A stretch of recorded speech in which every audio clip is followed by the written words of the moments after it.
Je vous remercie, Monsieur le Directeur, pour m'avoir donné la parole. Mesdames et Messieurs, bonjour. J'espère que vous vous portez bien pour aujourd'hui, malgré la démarche pour l'organisation du présent, du présent webinaire.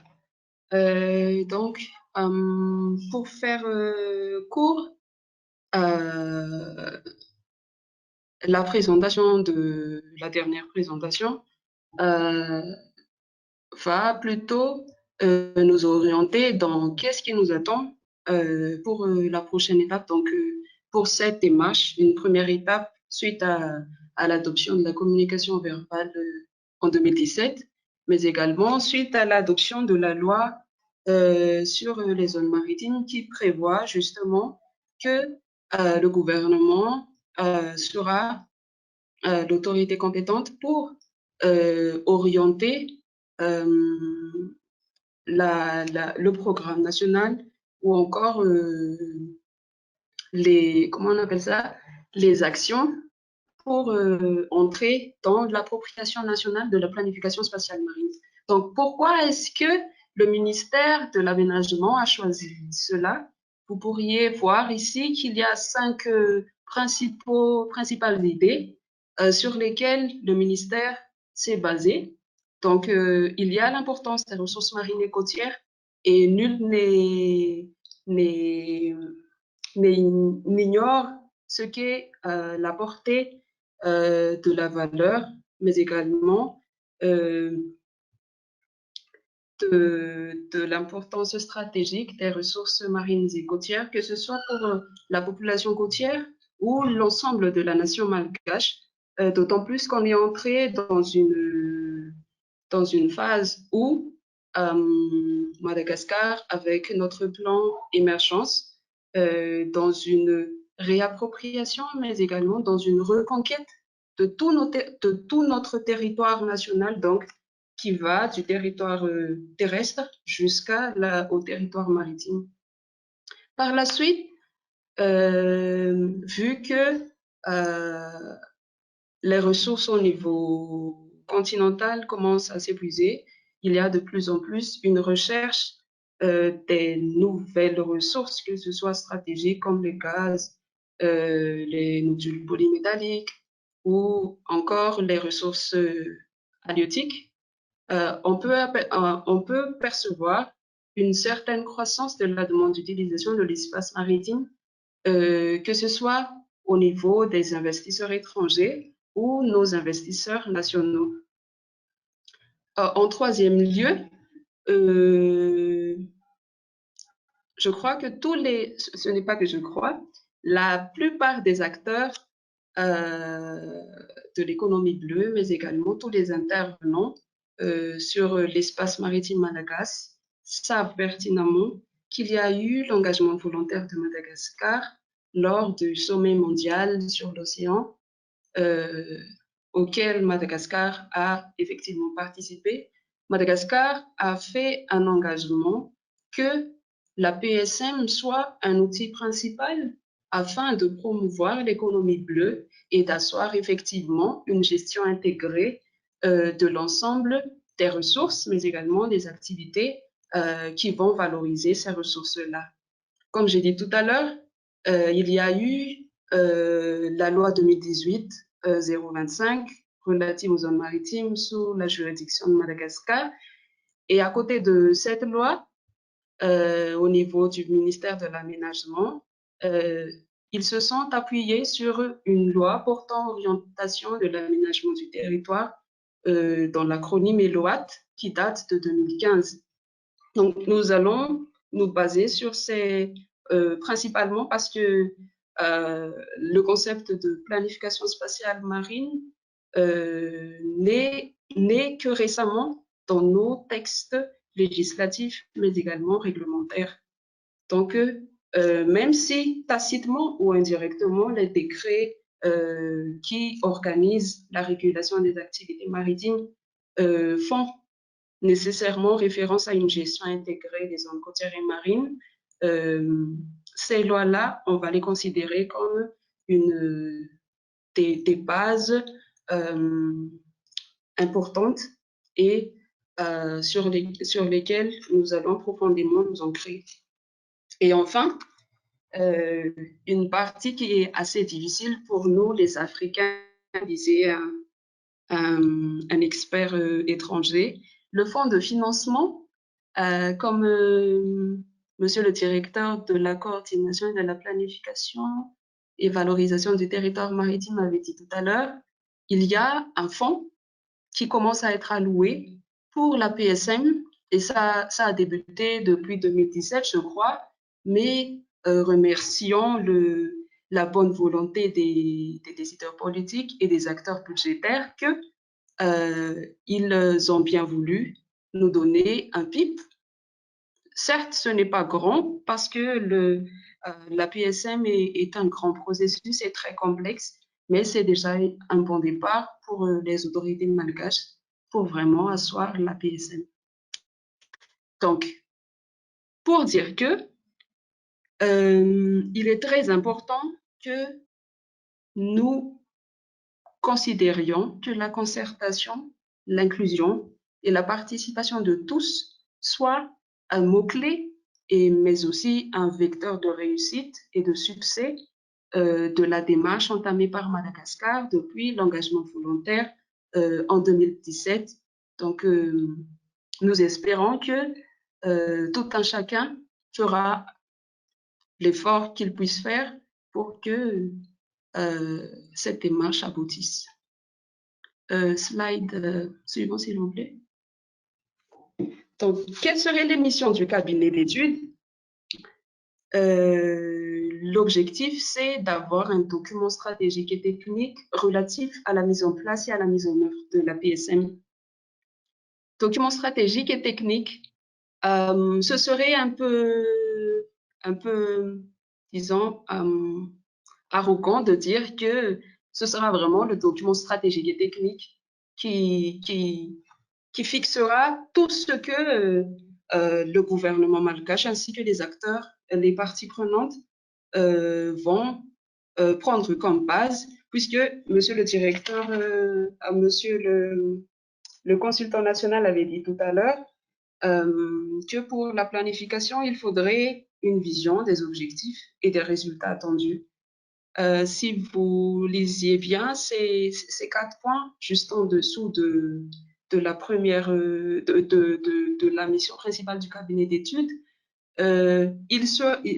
les éléments seront plutôt faire une proposition initiale sur quoi on pourrait se baser pour faire vraiment un document qui va être par la suite adopté par les parties prenantes et puis vers une plus grande hiérarchie par les autorités gouvernementales.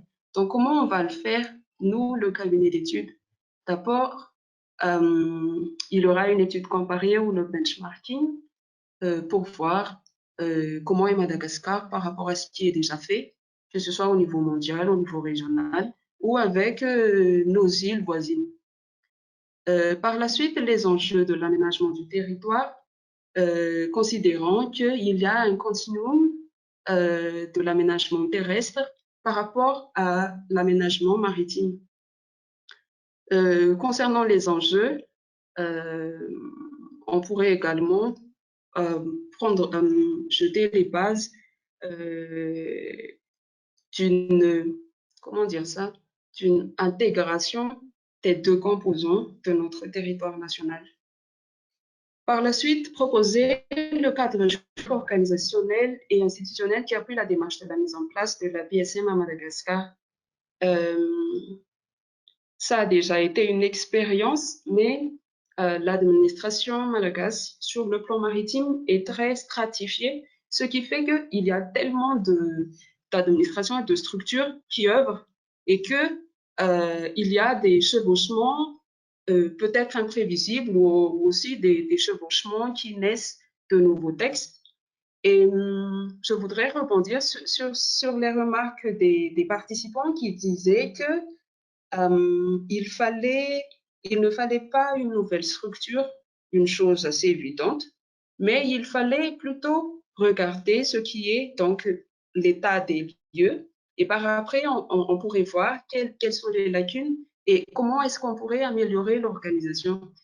Par rapport à cela, la proposition du cadre institutionnel serait plutôt dans le sens du les acquis d'abord, les acquis en termes de structure, et par après, nous allons proposer plusieurs mécanismes organisationnels et institutionnels afin que vous, les membres du comité ou encore les acteurs et parties prenantes, pourrez opter par rapport à, à, à une manière plus judicieuse et plus stratégique d'entamer une nouvelle organisation de ce qu'est l'ensemble de l'administration malagasy pour ainsi faire face aux enjeux, aux défis et également aux risques que pourrait faire naître cette, cette décision d'avancer vers la planification spatiale marine. Donc, c'est pour assurer que ce ne sera pas, par exemple, le fait de tout de suite mettre en place une structure, mais on va plutôt partir de ce qui est déjà et proposer quelque chose. Ce ne sera pas une chose qui est obligatoire, ce ne sera qu'une proposition. Après ça, l'élaboration d'un plan d'action organisationnel, juridique, institutionnel, technique et financière pour la mise en œuvre de la PSM à Madagascar. Un plan d'action serait plutôt quelles seraient les priorités merci. Quelles seraient les priorités quelles seraient les actions à entreprendre et également quels seraient les moyens matériels et financiers avec lesquels on pourrait réaliser effectivement des actions ainsi envisagées. Pour les résultats attendus, ça correspond un peu à toutes les tâches qui sont déjà mentionnées ci-dessus, les enjeux de l'aménagement du territoire maritime, avec les études comparées, une proposition de cadre juridique organisationnel et institutionnel, et ensuite un plan d'action. Slide suivant, s'il vous plaît. Donc, concernant nos personnes ressources, donc, il y a un expert en analyse institutionnelle, en gestion de projet et en aménagement du territoire. Il y aura également un juriste, vu que il sera question de cadre organisationnel et institutionnel et surtout qu'on part toujours de la base qu'il y a des règles dans tout ce qu'on fait. Un océanologue pour appuyer l'équipe dans les parties écosystème ainsi que gestion des ressources, l'économiste de l'environnement, toujours dans ce sens, et enfin un spécialiste en géographie physique et littorale qui soutiendra l'équipe avec la gestion des données, mais également comment les collecter. En ce qui concerne la durée de la prestation, ça a été évoqué lors d'une réunion que 2 mois calendaires ne seraient pas appropriés pour si l'on se réfère à la portée, mais également au contenu de l'étude en question. Et je réitère et confirme ce que Monsieur le directeur de la planification et valorisation du territoire maritime avait dit tout à l'heure. Nous sommes soumis à des contraintes budgétaires, à des contraintes de temps par rapport à leur réalisation. Et pour ne pas perdre la petite monnaie qui nous a déjà été allouée, nous allons faire des efforts et nous comptons également sur votre appui pour faire aboutir cette première étape pour la mise en place de la planification de l'espace maritime à Madagascar. Slide suivant, s'il vous plaît. Donc, là aussi, ça se réfère à la méthodologie pour la réalisation de notre mission. par rapport aux contraintes temps. Donc, je crois que c'est plutôt visuel.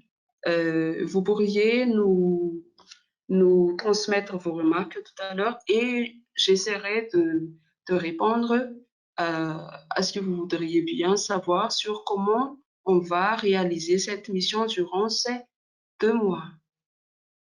Slide suivant, s'il vous plaît. Il y a essai de définition commune pour les termes, identification des cadres, proposition d'une directive, proposition d'une stratégie, proposition de méthode de zonage, élaboration d'un guide, identification de contraintes, établissement des plans de financement. Toujours par rapport à... Est-ce que vous pourrez revenir, s'il vous plaît, le slide précédent? Voilà, merci beaucoup. Pour revenir aux remarques je ne me souviens pas de la dame qui avait dit comment est-ce que vous pensez ou comment est-ce que vous concevrez que tous ces guides et manuels ainsi que le plan de financement, les directives, stratégies ou autres pourraient être effectués dans 2 mois. Effectivement, elle a eu raison. Mais le processus est, comment dire ça, la démarche est progressive et processuelle, ce qui veut dire que nous pourrons toujours établir les bases de ces documents-là et avoir une perspective d'affinement, mais également d'amélioration des documents selon les observations que chaque acteur nous transmettra après une réunion ou des réunions ou des ateliers pour la discussion sur les documents qui vont être sortis. Slide suivant, s'il vous plaît. Donc, cette dernière slide, elle est plutôt pour comment est-ce que vous pourriez nous aider dans cette démarche. Il est écrit l'adaptativité mène vers une meilleure version. Pour les océanologues, ils savent très bien, ainsi que la plupart des acteurs qui interviennent dans l'écosystème marin, que l'adaptativité, c'est la meilleure façon pour les ressources marines de rester là, malgré les changements climatiques ou tous les autres aléas nés du changement climatique. Donc, il pourrait, et c'est très naturel et c'est très normal pour tout être vivant, qu'il y ait une certaine résistance par rapport au changement, et c'est très compréhensible. Mais nous voudrions juste vous faire savoir que s'adapter, c'est se ressourcer en soi-même pour trouver de nouvelles méthodes, de nouvelles manières pour avancer sans vraiment changer au fond de nous. Donc, nous vous invitons à être très adaptatifs par rapport à la démarche qui va suivre depuis la décision de nous tous de contribuer efficacement dans l'avancement de Madagascar à l'appropriation de la planification spatiale marine. Donc, les études que nous allons entamer sont profondément tributaires de votre prédisposition ainsi que de votre ouverture pour valoriser les efforts que vous avez déjà établis depuis longtemps en faveur de l'économie bleue grâce à un standard de planification que nous appelons tous la PSM. À cette phase également, il n'y aura aucune action qui est susceptible de nous conduire à modifier de quelque manière que ce soit les compétences des administrations respectives et nous nous baserons juste sur les acquis propres de chaque secteur. Nous ferons juste des études comparées et nous allons juste proposer. Par la suite, ce sera à vous, l'administration, parce que c'est vous les compétents en la matière, de discuter comment est-ce qu'on va faire pour avancer les choses, parce que avec les cabinets d'études, ils vous donnent juste des documents, mais par après, c'est à vous de les mettre en œuvre. Donc, tout dépend de vous.